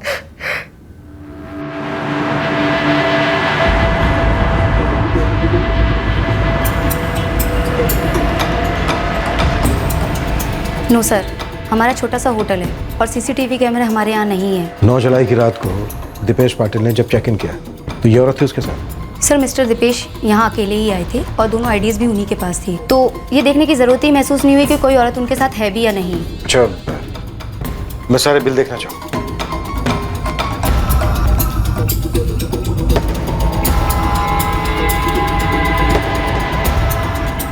दिपेश पाटिल ने 2 कप चाय मंगवाई थी। सर, अगर बिल में लिखा है तो डेफिनेटली मंगाई होगी। ये औरत है वो? साहब, इतने लोग आते हैं, सब थोड़ी ना याद रहते हैं। वो आदमी भी पूछ रहा था ये औरत को कहीं देखा क्या। साहब, मेरे को सचमुच में याद नहीं था। उसने 2 नारियल लिए थे, ये याद है? हाँ, वो बरोबर याद है। और रहेगा ही ना साहब, 2 बार आया था मेरे पास, एक ही रिकॉर्ड बजाया जा रहा था। सर, शायद मैं दीपेश के इस खेल को थोड़ा थोड़ा समझने लगा हूँ। दीपेश अपने बयान पे अड़ा है, इसलिए नहीं कि उसका बयान सच है, बल्कि इसलिए क्योंकि उसने अपने बयान को सच बनाया है। सच बनाया मतलब? एक फिल्म देखी थी मैंने सर, उसका प्लॉट ये था कि एक आदमी कैसे अपनी प्लानिंग के जरिए पुलिस को गुमराह करता है। कैसे? वो सच का भ्रम क्रिएट करता है सर। सच और झूठ की ऐसे मिलावट करता है कि लोग उसके झूठ को सच मान लेते हैं। फिर वो अनजान लोगों को, मासूम लोगों को अपना मोहरा बनाकर अपने झूठ को सच साबित करता है, और वो लोग भी ये मान लेते हैं कि जो भी उन्होंने कहा वो सच है, जबकि वो था झूठ।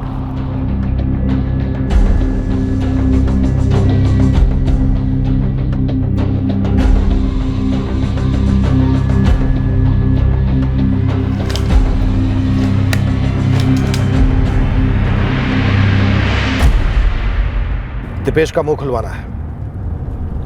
सच का भ्रम पैदा करके वो सजा से बच निकलेगा, ये उसका भ्रम है, और उसका ये भ्रम मैं उसकी हड्डियों समेत तोड़ूंगा।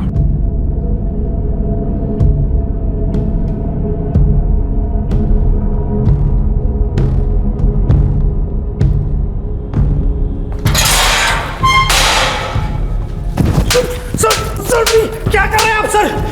क्या कर रहे हैं आप? मैं अच्छी तरह से जानता हूं कि कविता को तूने ही मारा। सारे सबूत तूने प्लान किए। गणपतिपुले जाना तेरा एक प्लान था। कविता कहीं तेरे साथ नहीं गई। तूने पहले कविता को मारा और फिर उसका फोन लेकर तू गणपतिपुले गया। गया क्यों नहीं? ये झूठ है सर। झूठ है? हाँ, झूठ है। सर, आप मुझ पर हाथ नहीं उठा सकते सर। ठीक है, नहीं उठाता हाथ। सर ये गैर कानूनी है सर। ये मेरा पुलिस स्टेशन है, यहाँ का कानून भी मैं हूं। आप इस तरह मुझसे बात नहीं मनवा सकते। सर सर सर अभी कुछ नहीं करो, जो भी काम है बाद में। 1 मिनट सर, मेरी बात तो सुनिए। बोलो। Human rights activist Anil Deshmukh यहाँ आया हुआ है, उस सारी कैदियों से अभी मिलना चाहता है। अभी? उसे कहो कि अभी जाए, कल आए। क्या ना थाना इंचार्ज बिजी है। लेकिन सर बहुत गड़बड़ हो गई है, इसकी चीखें सुनी उसने, शक हो गया उसे। सर हम लोग मुसीबत में आ सकते हैं। फरून, मैं जब तक इसके मुंह से सच नहीं सुन लेता मैं इसे छोड़कर नहीं जाने वाला। ये क्या तमाशा हो रहा है यहाँ पे? कानून की हिफाजत करने वाले ही कानून तोड़ रहे हैं। अच्छा, सब इंस्पेक्टर वरुण, आप यही सच्चाई मुझसे छुपाने की कोशिश कर रहे थे ना? वाह मिस्टर दीक्षित, सोचता हूं डंडे के साथ आपकी एक फोटो ले लूं तो कैसा रहेगा। आपको शायद लगता नहीं हो, लेकिन मुल्जिम भी इंसान होते हैं। आप उन्हें जानवरों की तरह नहीं पीट सकते। देशमुख, मेरे काम में टांग को तोड़ा। ये मेरा पुलिस स्टेशन है।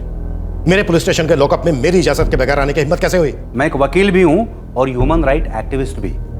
जब जब मुझे पता चलेगा कि किसी भी पुलिस स्टेशन में किसी भी मुल्जिम के साथ कानूनी नीति नियम के अनुसार कार्रवाई नहीं हो रही है, मैं वहां आकर अपनी टांग अड़ाऊंगा। आप ये मत भूलिएगा कि मैं भी आपकी तरह एक कानून का रखवाला हूं। देशमुख, तुम कानून के रखवाले नहीं, बल्कि मुजरिमों के रखवाले, जो पैसे लेकर संगीन से संगीन मुजरिमों को कानून से बरी करवाते हैं। देखिए, आपको जो भी कहना है कहते रहिए, लेकिन प्लीज बाहर जाकर क्योंकि मुझे यहाँ रिपोर्ट तैयार करनी है कि आप अपने मुलजिमों के साथ कैसे पेश आते हैं इसके बारे में, और मैं शुरुआत इनसे करता हूँ।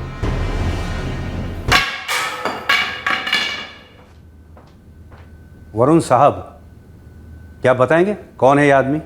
सर, मेरा नाम दीपेश पाटिल है। मैं एक हार्ट पेशेंट हूँ, फिर भी दीक्षित साहब ने मुझे बहुत मारा। कोई गलत केस में फंसा रहा है मुझे। जानता हूँ ये तो पुलिस के पुराने हथकंडे हैं। जब असली मुजरिम को ढूंढ नहीं पाते तो जो हाथ लगता है उसको मुजरिम बना देते हैं। क्या कृपा करके आप भी यहाँ से तशरीफ ले जाएंगे?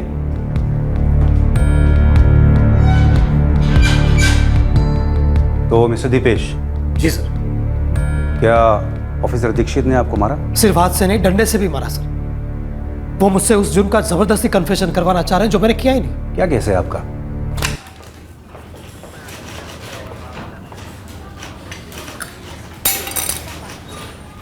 वरुण, हम इस केस की तह तक पहुंच कर रहे हैं। मिस्टर दीपेश, मैं कल कोर्ट में आपके बेल के लिए अप्लाई करूंगा। लेकिन आप... नहीं, हैरान होने की कोई ज़रूरत नहीं है। मैं आपके पूरे केस की स्टडी करके आया हूं। आपकी वाइफ संध्या ने मुझे कांटेक्ट किया था। क्या? संध्या ने? जी। पुलिस के पास कोर्ट के ऑर्डर्स हैं आपको इंटरोगेट करने के, लेकिन मेरे हिसाब से आपके लिए यही सही रहेगा कि बेल मिलने तक आप जुडिशियल कस्टडी में रहें ताकि इंटरोगेशन से बच सकें। डरिए मत, मैं हूं। अब बात करते हैं आपके केस की। देखिए, सीधी सी बात है कि आपके केस में आपके अलावा दूसरा कोई सस्पेक्ट है नहीं। मैंने स्टेटमेंट भी पढ़ा है आपका। आपके खिलाफ सबूत शायद इतने ना हों, लेकिन शक करने की वजह तो है ही। बहुत लंबी कानूनी लड़ाई लड़नी पड़ेगी आपको खुद को निर्दोष साबित करने के लिए, क्योंकि आप ही वो आखिरी इंसान थे जो मरहूम कविता जाधव के साथ आखिरी बार देखे गए। तो फिर मैं यहाँ से निकलूंगा कैसे? देखिए मिस्टर दीपेश, मैं आपको सिर्फ यहाँ से नहीं, जुडिशियल कस्टडी से भी निकालना चाहता हूँ, लेकिन छोटी सी अड़चन है। पुलिस को एक क्लू मिला है जो बेल मिलने में प्रॉब्लम दे सकता है। कैसा क्लू? देखिए, 9 जुलाई को आपकी कार मुंबई गोवा हाईवे पर एक टोल नाके पे लगे सीसीटीवी में स्पॉट हुई है। रात का वक्त था, आप कार में अकेले थे उस वक्त। कविता जाधव आपके साथ नहीं थी और वो होटल अर्पिता लॉज, वहाँ पे तो कोई सीसीटीवी था नहीं, इसलिए वहाँ से आप बच निकले। लेकिन ये जो टोल नाके की सीसीटीवी फुटेज है, ये केस को आपके खिलाफ ले जा सकती है। क्या आपने वो फुटेज देखी? नहीं, लेकिन मेरे कुछ सोर्सेज हैं पुलिस में जिसके बारे में मैं अभी आपको बता नहीं सकता। उनके पास ये फुटेज है जिसे पुलिस कोर्ट में पेश करेगी, जिससे उन्हें ये पता चलेगा कि आपकी ये गणपति पुले वाली कहानी जो है वो बनावटी थी। ये नामुमकिन है। देखिए मिस्टर दीपेश, मैं यहाँ ये तय करने नहीं आया हूँ कि पुलिस के लिए क्या मुमकिन है और क्या नामुमकिन। मैं आपका वकील हूँ और मेरा काम है आपको बचाना। आपकी सज़ा में नहीं, आपकी रिहाई में मेरा फ़ायदा है। और देखिए, ये तभी मैं कर सकता हूँ जब मुझे पता हो कि एग्जैक्टली क्या हुआ था। ठीक है, अगर आप कुछ बताना नहीं चाहते तो ये आपकी मर्जी है, लेकिन कल जब कोर्ट में मेरे लिए आपके डिफेंस में जवाब देना मुश्किल हो जाएगा, आप ही का केस वीक होता चला जाएगा। ऐसी कोई फुटेज हो ही नहीं सकती, कहीं की भी नहीं। नहीं, ये आप इतनी श्योरिटी से कैसे कह सकते हैं? क्योंकि मैंने सारी प्लानिंग की थी, फुल प्रूफ प्लानिंग। होटल भी मैंने ऐसा चुना था जहाँ सीसीटीवी ना हो। नहीं मिस्टर दीपेश, देखिए, टोल नाके पर सीसीटीवी होते हैं और आपकी कार तो वहीं से गुजरी होगी ना। लेकिन मैं कार से गया ही नहीं था। अच्छा, वेरी स्मार्ट, वेरी स्मार्ट। मुझे लगता है ना वो शायद कुछ खेल खेल रहे हैं हमारे साथ। उन्हें खेलने दीजिए उनका खेल, हमारे पास तो हुक्म का इक्का है। प्लीज़। इसीलिए मैं बस से गया था, क्योंकि मैं जानता हूँ कि सीसीटीवी बस के अंदर के लोगों को स्पॉट नहीं कर सकती।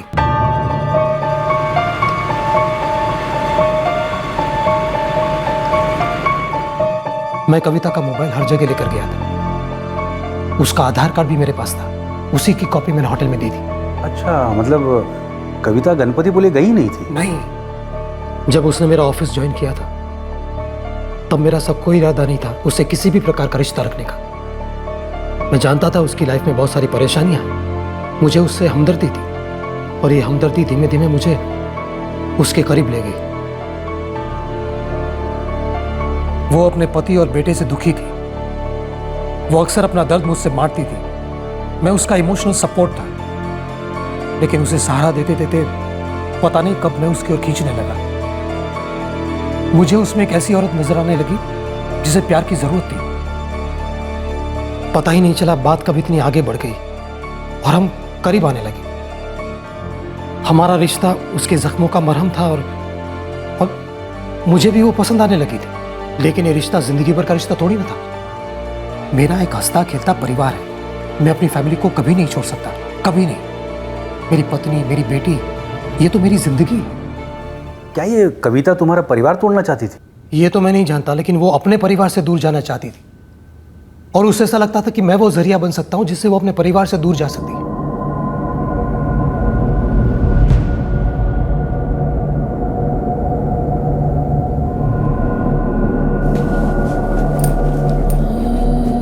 दीपेश, तुम मुझसे शादी करोगे? जब उसने पहली बार ये पूछा तब मुझे समझ में आया कि बात इतनी आगे बढ़ गई। लेकिन तुमने मना नहीं किया उसे? मना किया सर, उसे दुख भी हुआ, लेकिन उसे मेरी जरूरत थी और मुझे भी उसकी आदत पड़ गई थी, तो रिश्ता आगे बढ़ता गया। मानता हूं कि उसने जिंदगी में काफी दुख झेले थे, लेकिन उसका जिम्मेदार मैं तो नहीं था। उसकी उम्मीदें बढ़ने लगी थी सर। धीमे धीमे मजा सजा बनने लगा था।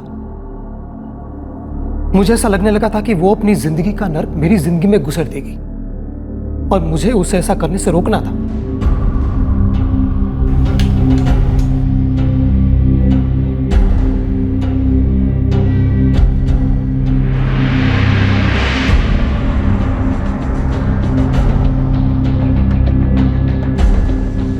उस फिल्म में मैंने देखा कि एक आम आदमी किस तरह चालाकी से झूठ को सच बना देता है, कैसे अपने जुर्म से बच निकलता है।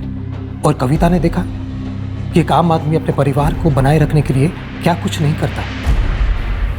दीपेश, क्या हमारा भी ऐसा परिवार हो सकता है? बस बहुत मजे कर लिए। अब मैं उसकी जिंदगी से दूर जाना चाहता था और चाहता था कि वो भी मेरी जिंदगी से चली जाए, लेकिन ऐसा नहीं हो रहा था। उसे मुझ में नजर आ रही थी अपनी जिंदगी की नई मंजिल और मुझे नजर आ रहा था कि मेरा परिवार बिखर सकता है उसकी वजह से। लेकिन ये 9 जुलाई को क्या हुआ था? शाम को 5:30 बजे थे। सारे वर्कर्स जा चुके थे, ऑफिस में सिर्फ मैं और वही थे।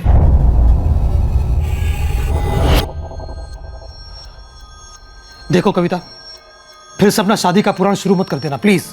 मैंने तो सोचा था मैं अपने लिए एक नई जिंदगी ढूंढ लूंगी तुम्हारे साथ। वो गलती थी मेरी, मुझे खुद पे कंट्रोल करना चाहिए था। तुमसे हमदर्दी थी मुझे, I mean है। हमदर्दी? तुम्हें मुझसे सिर्फ हमदर्दी है और कुछ नहीं? हाँ, और कुछ नहीं। तुम्हारा दुख, तुम्हारा दर्द सब सच है, लेकिन उसकी दवा मैं नहीं हूं। तुम्हें डर है ना कि मेरा दुख तुम्हारी जिंदगी को दर्द से भर देगा? अभी से दुख भर दिया है कविता। मेरी मत मारी गई थी जो मैंने तुमसे रिश्ता रखा। अब ये रिश्ता मेरे लिए बोझ बन गया, बोझ। देखो कविता, समझने की कोशिश करो। तुम अपनी फैमिली को छोड़ना चाहती हो क्योंकि तुम उनसे दुखी हो। मैं खुश हूं अपनी फैमिली के साथ। तो फिर तुम मेरे पास क्यों आए थे? मजे करने के लिए? तो क्या एक्सपेक्ट करती हो तुम मुझसे? शादी कर लूं तुमसे जस्ट बिकॉज हम साथ में सोए? एक बात समझ लो, मैं तुम्हारे लिए अपने घर को नहीं तोड़ सकता। तुम्हें अपनी खुशी, अपनी मंजिल कहीं और ढूंढनी होगी। मैं नहीं हूं तुम्हारी मंजिल। मैं हाथ जोड़ के विनती करता हूं तुमसे, मेरी जिंदगी, मेरा ये ऑफिस छोड़ के चली जाओ प्लीज। कितनी आसानी से कह दिया ना तुमने। तुम्हें मेरी फीलिंग्स की तो कोई कदर ही नहीं है।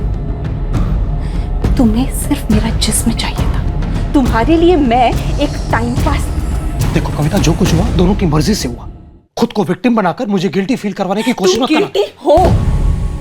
22 सालों से मैं घुट रही हूं। मेरा दर्द, दुख, मेरी जिंदगी तुम्हारे सामने मैंने खोल के रखी थी, लेकिन तुम्हें सिर्फ मेरे जिस्म में दिलचस्पी थी। सब कुछ जानते थे तुम, फिर भी तुमने मुझे झूठे वादे किए, ये झूठा दिलासा दिलाया कि तुम मुझे उस नर्क से निकालोगे, और आज तुम मुझे कह रहे हो कि उस नर्क में वापस चली जाओ। तो क्या चाहती हो मुझसे तुम? अपनी फैमिली को उस नर्क में धकेल दो? अपनी बीवी को तलाक दे दूं? जब मेरे साथ सो रहे थे तब तो तुम्हें अपनी फैमिली और बीवी याद नहीं आ रही थी। आज अचानक तुम्हें अपनी बीवी की बड़ी फिक्र हो रही है। तुम बहुत बड़े कमीने हो दीपेश। सच तो यह है कि तुम अपनी बीवी से बोर हो रहे थे, इसलिए तुम मेरे साथ आके सोते थे? तुम्हें वो खुश नहीं रख पाती थी ना, इसलिए तुम मेरे पास खुशी ढूंढते थे। क्यों? मिलूं तुम्हारी बीवी से, उसे बता तो दूं पतियों को कैसे खुश रखा जा सकता है। मुझे धमकी मत देना। मैंने किसी की जिंदगी बर्बाद नहीं की, तुम्हारी जिंदगी पहले से बर्बाद थी। ठीक है, फिर देख लो अभी, जब एक बर्बाद औरत किसी और की जिंदगी बर्बाद करने की ठान लेती है ना, तो क्या होता है। मैं बहुत डर गया था। वो अपनी जिंदगी में खुशी लाने के लिए मेरी जिंदगी बर्बाद करने पर उतारू थी। वो एक चोट खाई औरत थी जो कुछ भी कर सकती थी। मुझे ऐसा लगा कि उसे रोकना होगा।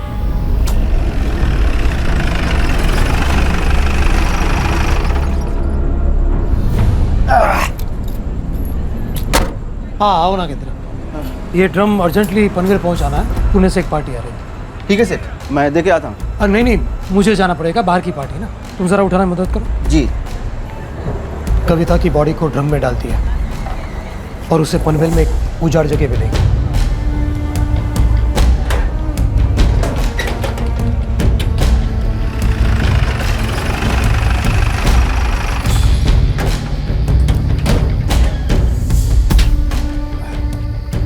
यहाँ पर ठीक है सेठ जी, मैं रुकता हूँ ना, आप अकेले कैसे? अरे नहीं नहीं, पार्टी से बात हुई है, उनके 4-5 आदमी आ रहे हैं, वो लोग उठा लेंगे। ये लो रखो। अरे इसकी क्या जरूरत है सेठ जी? रखो, रास्ते में चाय पानी कर लेना, मैं टैक्सी से आ जाऊँगा। जी जी जी सेठ।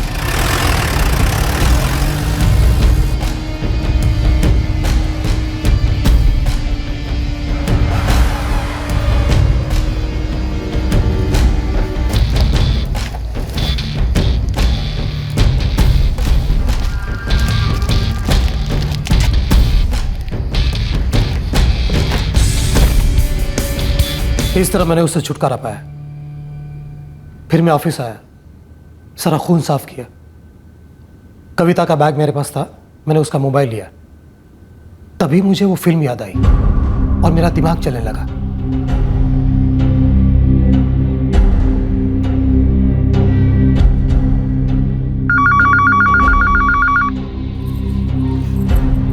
अरे कहाँ हो आप? कब से फोन लगा रही हूँ। हाँ वो मैं जरा बिजी था। अच्छा सुनो, मुझे अभी के अभी गणपतिपुले जाना होगा। गणपतिपुले? ऐसे अचानक? हाँ वो एक अर्जेंट काम है, मैं आके बताता हूँ। ठीक है।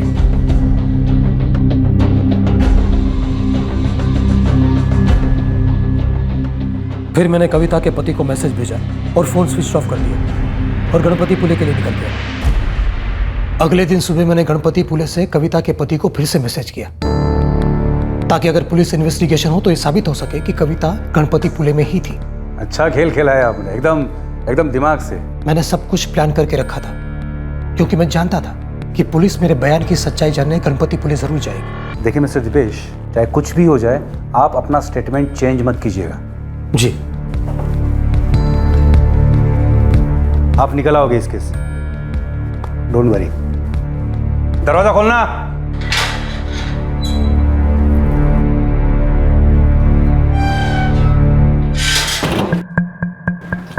ए सुनो, नगेंद्र नाम है तुम्हारा? जी। चल, कुछ बात करनी है तुझसे। सर, टेम्पो के ड्राइवर नागेंद्र का स्टेटमेंट ले लिया है। 9 जुलाई की रात को टेम्पो कब और कहाँ था, सारी डिटेल्स मिल गई हैं। वरुण, ड्राइवर के साथ अपने किसी आदमी को उस स्पॉट पर भेजो जहां पर ड्राइवर ने दीपेश को ड्रॉप किया था ड्रम के साथ। कांस्टेबल वाडकर ऑलरेडी निकल चुका है सर, वो पूरे रूट की वीडियो रिकॉर्डिंग भी करेगा। उस इलाके के टोल नाका का सीसीटीवी फुटेज लेना मत भूलना, हो सकता है वहां से हमें टेम्पो की मूवमेंट मिल जाए। इस दीपेश पाटिल के खिलाफ हमें स्ट्रॉन्ग केस फाइल करना है।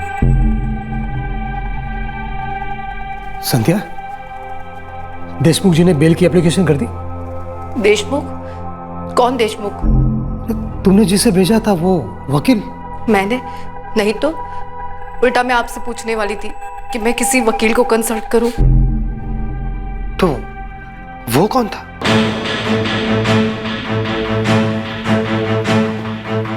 सर, गुड देशमुख, अच्छी एक्टिंग की तुमने। सॉरी सर, लेकिन मैं कुछ ज़्यादा भड़क गया आप पे। अरे नहीं नहीं, अच्छा किया, झूठा ड्रामा करके झूठे से सच उकलवाया। Very good, thank you sir, thank you.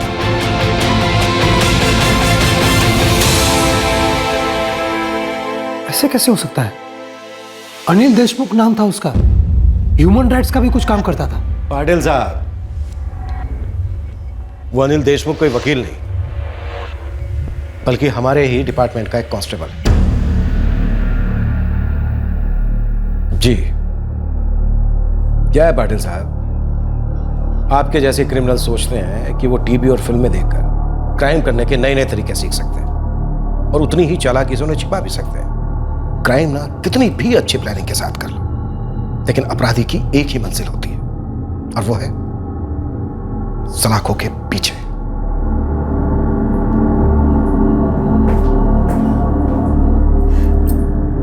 Dipesh, सच बताइए मुझे, क्या किया है आपने? ये सच है, कविता जी परेशान थी अपनी जिंदगी से, तुम दोनों को छोड़कर जाना चाहती थी। उनको लगता था दीपेश के साथ जो वो नई जिंदगी शुरू करेंगी वो जिंदगी इस जिंदगी से बेहतर होगी, और दीपेश अपनी जरूरत के लिए इस्तेमाल कर रहा था, और जैसे ही उसे डर लगा कि उनकी वजह से उसका घर टूट सकता है, उसे उनको मार डाला। हम लोग तो उसके लायक कभी थे ही नहीं, लेकिन उसके साथ जो कुछ हुआ वो बहुत गलत हो गया।